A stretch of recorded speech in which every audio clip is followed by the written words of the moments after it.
Trigger warning. This podcast episode 182 references severe postnatal depression and suicidal thoughts. Some people may find this triggering. If this causes you distress, please seek support. Contact Lifeline Australia on 13 11 14 or Gidget Foundation Australia on 1300 851 758. Or in a crisis, please contact your nearest hospital or emergency services. Hi everyone, it's Yvette Le Blowitz from spiritgirl.com and welcome to Feel Good From Within. I'm super excited to be here with you today and with our very special guest, Chelsea Pottenger, who is the author of The Mindful High Performer. Simple yet powerful shifts to recharge your mental health and perform at your best in work and life. Chelsea is also the founder and director of EQ Minds and is one of Australia's most popular corporate wellness presenters, an accredited mindfulness and meditation coach. She works with the world's biggest brands, including Google, eBay, and Estee Lauder, training more than 90,000 professionals every year to take charge of their mental well-being. Today, we're going to be talking to Chelsea about her brand new book, The Mindful High Performer, which has been published by Murdoch Books. And we're going to talk to her about battling postnatal depression and how she has radically shifted her priorities, learning to put her mental health first. Chelsea, welcome to the podcast show. How are you today? Thank you, Yvette. I am wonderful, and it's an absolute joy to be here with you this morning. So thanks for having me on your show today. Thank you for being here with us today, and I want to welcome our global audience. I'm super grateful you're here with us today, and you're going to be learning more about Chelsea Pottenger's journey and brand new book. Congratulations, Chelsea. I'm holding up your book now. Everyone go to the Spirit Girl YouTube channel. How does it feel to see your book published? It's a real pinch me moment, to be honest, Yvette. Like when we started writing the book and when we were speaking to Murdoch, the intent for that book was, and it's like with all of our keynote events, I always think this, if this just helps one person out there, for them to change one tiny behavior, whether it's about their gut health or their sleep, or it helps one person reach out and get to safety because they're spiraling down that mental illness journey, then what a successful book that would look like. So to date, EQ Minds, our company, has trained about 500,000 people globally since it was founded in 2016. And we needed to reach more people. And I thought, not everyone works for Atlassian or for the big banks, and they don't get exposed to what we talk about every day with these corporate companies. Imagine if we could write a book and it reaches regional areas. So I was thrilled, absolutely thrilled when I saw it in the airports and in all the shops and people messaging me across the globe who are listening it to an Audible. And I'm like, this is like kind of amazing. Like I feel so grateful. I'm so grateful that you actually went to all of the effort to make it happen and with Murdoch Books team, because I've read it. I loved it. I learned so much. And I got to say, there was a part in there which was the smart toilet, which was some very intriguing research where you can even do a poop and it analyzes what's going on in your gut microbiome and all kinds of things. But that's another podcast show on its own. But Chelsea, can you tell our audience a little bit about yourself and how EQ Minds came about? That's a great question and a great sort of foundational one in terms of just a really brief insight in terms of how I got here at EQ Minds. I'm sure this story will resonate with a fair few listeners. Back in my previous life, pre-EQ Minds, I was 12-hour-day corporate professional, really long days, alcohol to take the edge off the stress at nighttime, wake up, 5,000 coffees, do training. So I was triathlon training and then, do yoga, but I'd like run to yoga to quickly decompress. I'd miss Shavasana because I was too busy and then I'd run home. And that long working day coupled with partying, coupled with working out was this really fast pace, pretty unsustainable, to be honest. And then 2015 enters Clara, our beautiful bundle of joy. Now, when I fell pregnant with Clara, Yvette, I was so elated because it took us 6 years to fall pregnant with her. It was a long journey. So we were just so thrilled and over the moon. And then the most ironic thing happened, and that is after giving birth to her, within 3 days, it's like this genetic switch went on inside my mind and the chemicals got very imbalanced. And I started experiencing really severe anxiety and depression. And I ignored it, compressed it down. I didn't want to tell anyone. I thought, how if they take Clara away from me? What's going to happen? Let's just pretend everything's okay. And, it got to this 6-week mark where I was so clinically unwell. I ended up being very suicidal and then got admitted into a psychiatric hospital, and not where every new mum expects to be honest. Life is like this, right? You get these forks in the road. And while I was lying there in that bed when I was really, really unwell, I had 2 choices. One, do I return back to that previous life, pre-mental illness, fast pace and just slogging myself?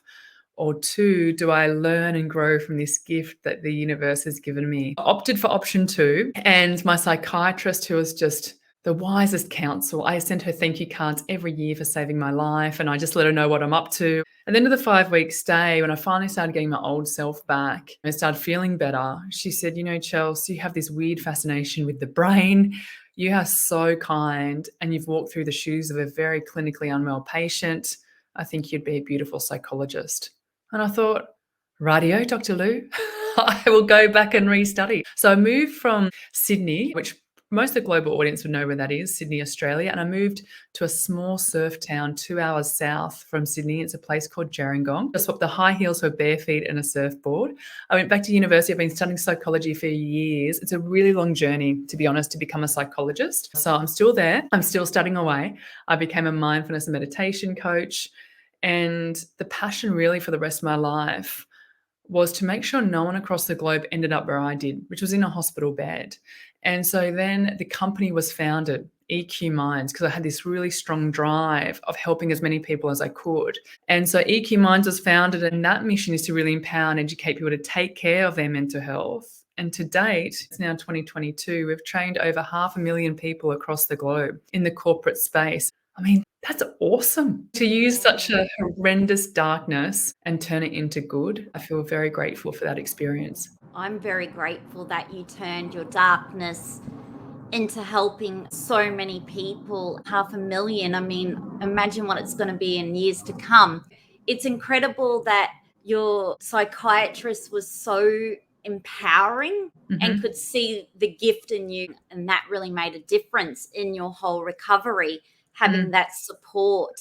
And it's definitely something we don't talk about. I must admit, this was the first book I've picked up off the Australian bookshelves, especially over the last couple of years with the pandemic, that talks openly about your journey of postnatal depression and having to go into a psychiatric hospital.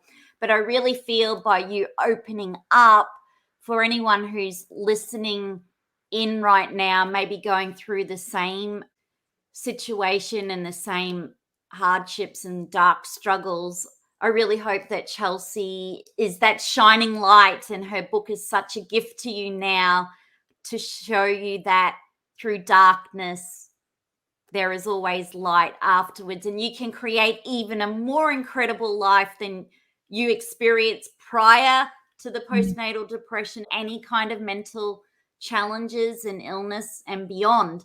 So Chelsea, I know you opened up also in your book about when you were writing the book, having to pull back so you didn't burn out.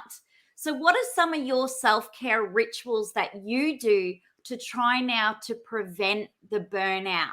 That's a really great question. So with all entrepreneurs, founders, career people, stay-at-home parents, I think they've got a tougher job than career people, to be honest. I think as high performers, it doesn't need to be necessarily in the work environment. It is across the board, right? Like you want to be a high-performing mother or father or role model for your children.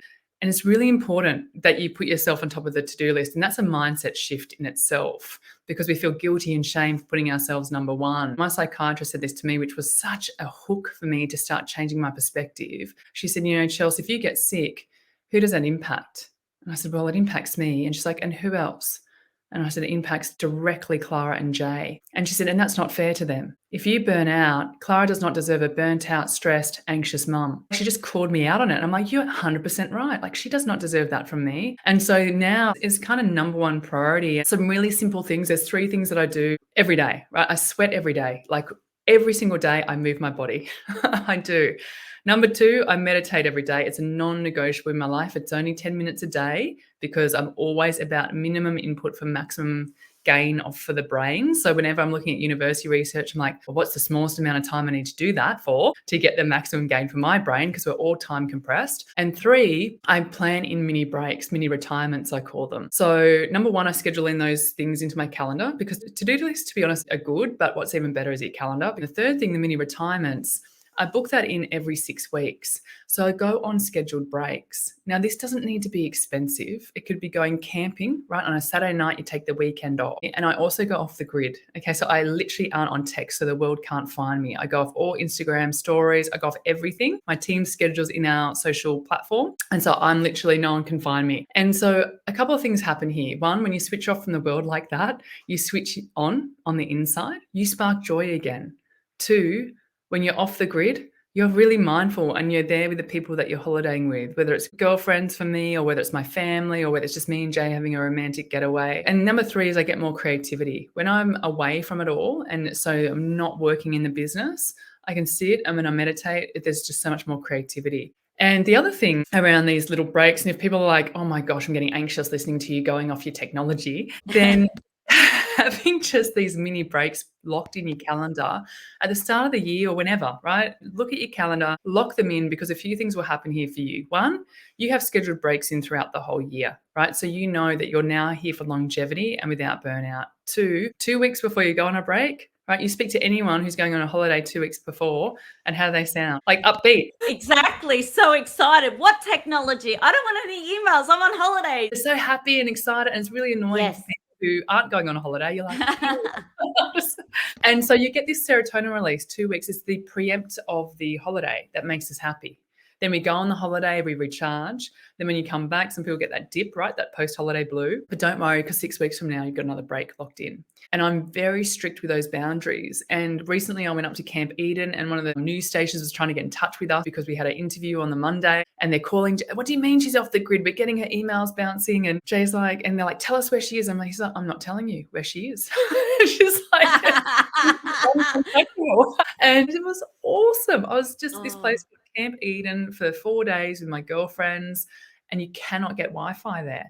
And it's really amazing how often you actually reach for your phone at the start and you kind of shock how often we're connected. So they would be the 3 things that I think, and we're all on our own unique journey. I mean, we've got hundreds of hacks in that book, but I always say just do something that you're going to enjoy that's going to restore you and lean on that. I love you going off the grid and I love you going away to a wellness retreat where you're off the grid with your girlfriends to catch up. And it's interesting, isn't it? Because social media, people are doing it 7 days a week, but you also have a Sunday where you don't do social media. Mm-hmm. Yeah, we just day off. And that could be something that people start with, or maybe if that's too big for people listening, it could just be you're going out for lunch and you leave your phone right at home. Flight mode, right? Because even if your phone dings off and it's on silent and it's in your bag, you're still getting that novelty bias, which is taking you away from the conversation. And if you glance at your phone or you glance at your Apple Watch, what it's telling the other person is that this other thing that's coming in is more important than them. And I don't think we realize how that reflection of what we're doing on the other person and kind of burning that trust of that relationship a little bit. So it could be for people starting off small is like, you know what, when you have a conversation with someone, phone in your bag. If you're in a business meeting, phone on flight mode. Those kinds of things. When you're talking to someone and your Apple Watch beeps off, unless it's like your husband's on the way to the hospital, then just ignore it, right? And check it once you've had a chat to your friend. So that could be the small things. And then the bigger thing, the Sunday off the grid, we just wake up naturally. And it's beautiful because that one day feels like it lasts for 2 weeks. Because the world can't find you. And it's a real beautiful disconnect. So when you turn up to work or whatever you're doing on your Monday, you're really excited to be back on the grid again. And I think it's so amazing that you do that on Sundays because you're totally disconnecting from the world and you're actually having a proper mental health break? Because you would know with all of your research, when you're scrolling, reading, thinking, consuming so much, and 3 hours go by, you don't realize you're in this sort of warp, and it's not relaxing. The brain is trying to process so much. It can become overwhelming, and you can feel anxious, and you can even feel depressed depending on what images you're looking at or what content you're consuming. Is that something you have discovered through all of your neuroscience research, that definitely having tech breaks and not using tech before sleep, even that 30 minutes or 1 hour, is so beneficial for our mental health? Oh, it's huge. This is another just such an important thing. I don't know if people want to jot this down, but if you just bookend the day where you don't check your screens like the TV, the phone, the Kindle, and the computer 30 minutes before your bedtime. So if you're a lark, your pineal gland inside your brain will produce melatonin around about 9 o'clock, and for the night owls about 10:30. So if you just jump off your screens, depending on what sort of chronological clock you are, half an hour before you go to bed, and do something that's unwinding, that's actually not on the screen. So it could be just simple ideas like having a conversation with someone that you live with. It could be reading a book. It could be playing the guitar. It could be patting the dog. It could be, obviously the hygiene stuff, right? Hot shower, brush teeth, meditation. Things that are healthy cues for your brain to transition into a really deep sleep, because mental health starts the night before, right? Like the way we sleep is like the elixir for our life. And then when you wake up in the morning, if you don't look at it for the first few minutes and you turn the alarm clock off, and if you do have an alarm clock that sounds like this, beep, beep, if that's your alarm clock, I highly encourage you to change that, because that's going to literally jolt you straight up into a beta brainwave of very high stress in the morning. The iPhones and the Androids, they've got such good tunes on them now, like bird songs or harp or African drums, anything like that. And then put your phone down before you start scrolling away and lay in bed and just think about a few things that you're grateful for. I always say about 5. And that way, the way you're setting up those very first few minutes will set the tone for the entire day. If we think about it, like no one looks at the Ukraine war or looks at a murder and does a fist pump jumping out of bed going, wow, what a great day today. No one does that. We're taking Exactly. content in, especially in the morning, like bad food. And it's impacting our mental health and our brain health on so many levels. So even if people just did that, right? If that's the only thing you change, because the big thing as well, Yvette, is that I don't want to overwhelm people with the book. I always say to people, hey, if you want to work on gut health, chapter 9 is where it's at. If you want to work on sleep, this is the chapter. Just pull it off the shelf like your buddy and just work on that particular thing when you're feeling like it. Don't read it from start to finish and go, oh my God, I've got to change 200. That would be really overwhelming. So just lean on something that excites you, and then you just gently tweak things for yourself that just makes A, your longevity, and B, when you get to the end of your life, you have the right energy, because that's all we have in this life is our energy. How are we waking up? How we're feeling every day, the energy we're bringing to our relationships, right? Like that's all we have. So it's really important we take care. I said the other day on an interview, mental well-being is your super. It really is your superannuation. And people get so hell-bent on investing in shares and properties and commercially to take them to the end, right? These commercial investments. Yet what's going to take us to the end is this vessel, our mind and our.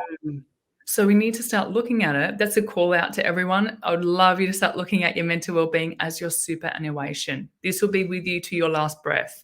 Take care of it. You've only got one. I love that message. This will be your superannuation until the end. So take care of it, your mental health well-being, because you only have one.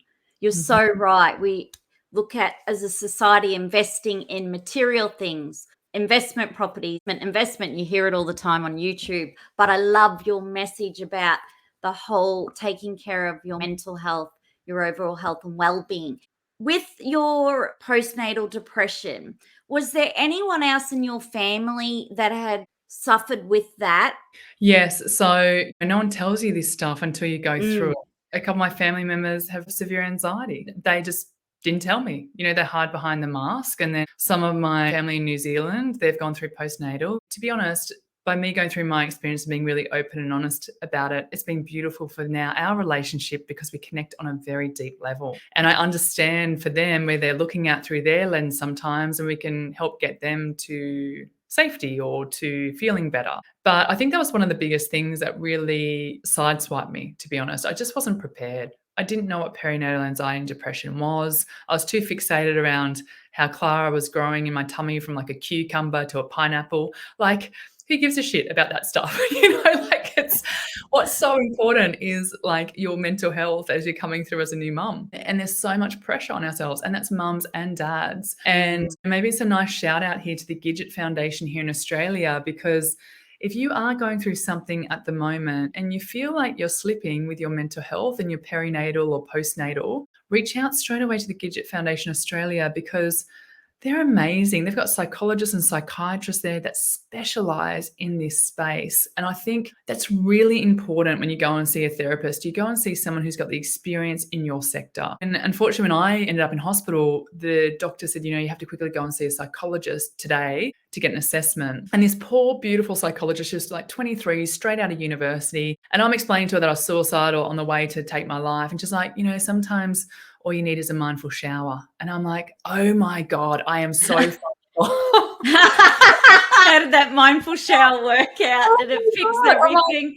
I'm so fast, deep breathing in a mind shower. Like I need to be admitted like pronto into a hospital. But that's what I mean. Like you need people who understand it and who have got the experience, who may have lived through it or may have the experience that they work with a lot of mums and dads. So it's the bravest thing you can do. Don't suffer anymore. Reach out, get yourself well, and enjoy the journey. And in your book, you opened up about reaching out to your cousin. Yes, she is the most amazing human being. She is one of my light sources for sure. And she really held me and got me to the right places so I could heal. So my cousin is a psychiatrist, but I didn't reach out to her until I was at like the depths of darkness. And my husband was the one who was like, let's quickly call Jen. Oh my gosh. And she was so incredible because she was so reassuring. She's like, Chelsea, oh my gosh, you have such severe postnatal depression, sweetheart. You're going to be okay. Let's get you admitted straight into a hospital. And I said to her, Jen, will I recover from this? And she's like, you will 100% recover. I promise you that. And that was the hope and the reassurance that I needed. So I was very fortunate that I have someone like that in my life that's an expert and very caring to reach out to that person, because not everyone has that. Not everyone has the luxury who has a cousin who's a psychiatrist, and maybe they don't have a family member that's listening to them. They could be crying and saying, I'm not getting this as a new mum. I feel helpless. I'm a burden. And maybe the partner's not educated in perinatal or postnatal. And they're like, babe, everyone goes through this. You'll be right. Now, if that person to what you're saying, go and speak straight away to your doctor, okay, and a trusted advisor, and let them honestly know how you are, because you need someone. You need someone who is listening to you. And it's really important, even for partners who are listening, who might be like, oh, I think my partner's going through this. Get yourself resourced, just get really educated around this space. Check out the Gidget Foundation website and get some resources so you know what to kind of spot and what to look out for. Love your honesty, because I know still in Australia, and this can be globally, where there still is some people who are scared to talk about how they feel, or there is that mental health stigma. So I really feel through your book, The Mindful High Performer, you're really helping to break that mental health stigma and helping someone in the dark to get to the light. Chelsea, I could talk to you forever about your book. Likewise. It's so amazing. There's so many tips in here. You even go into loving kindness meditations, digital detox. There is so much in here. I learned a lot about how not to send 20 emails just to get one email and reply to all the things I needed to do. It's an incredible book, and I'm just so grateful that you've written it to help so many people. Thank you, Chelsea. What is your hope for your newfound book readers or Audible audio listeners? My intent for them is that they read the book and they learn something that will have a significant impact, a positive impact on their mental health. And on that, which I think is even more powerful, is that whatever they learn from that book, they teach someone else that they love more than themselves on this world. Because two things will happen here, everyone listening. One is that you're going to hook it into your memory center stronger, right? So you're going to stay consistent with that new habit. And two, you're bringing someone else that you love more than yourself on this mental health and wellbeing journey. And I think, wouldn't that be a beautiful globe if we're just out there helping each other, right? Just one technique, one breath, one meditation at a time. So that's the intent. I love your intent. And I should say your book is applicable to anyone who wants to be an actual high performer but not burn out. So it's an incredible book if you want to up your game and productivity with your business, your brand, your lifestyle, but taking care of your mental health and well-being. And Chelsea, how can we stay in touch with you after this podcast show? Thanks, Yvette. So our biggest platform where we do mental health tips and tools and resources every day is at EQ Minds. So that's our company platform. And then the Mindful High Performer is available anywhere you can get your books, and it's globally on Audible. If you're a high performer and you prefer to walk and listen to, content, then that's great. Then I would go Audible. But for me, I also like to read a paperback book. And I like to circle things and make notes and put little Post-it notes in it. And that's how I learn. Whatever your vibe is, it's available in hardcover as well as on Audible. And the book cover's gorgeous. You look amazing on the book cover. I love the book cover. And look, I have to say, I learned so much. It was an incredible book. I actually couldn't put the book down. I think I read your book in 3 days. I was just schedule email time, turn off notifications, short and sweet. So it really is for everyone, this book. I have to say, I totally recommend it. It's one of my favorites. And it's actually going to be part of our Spirit Girl Book Club officially. So I can't wait for you all to grab it, read it, or listen to it on Audible and let me know what you think. So Chelsea, thank you again for being a guest on Feel Good From Within, the Spirit Girl podcast. I'm so grateful. And thanks again for all of the work you do to help others with their mental health and well-being. Thank you. Thank you, Yvette. So grateful to have met you. Thanks a lot, everyone. Bye for now. Thanks for listening into this week's Spirit Girl podcast episode. I hope you found this conversation of interest and of benefit to you. In support, I would love for you to subscribe to Feel Good From Within with Yvette Le Blowitz Spirit Girl podcast, and to also leave a 5-star rating and a review of what you think too. Be sure to share this show with your family, friends and community, and to subscribe to my mailing list at spiritgirl.com and yvetteleblowitz.com, and to follow Spirit Girl or Yvette Le Blowitz on any social media app. And together, let's feel good from within.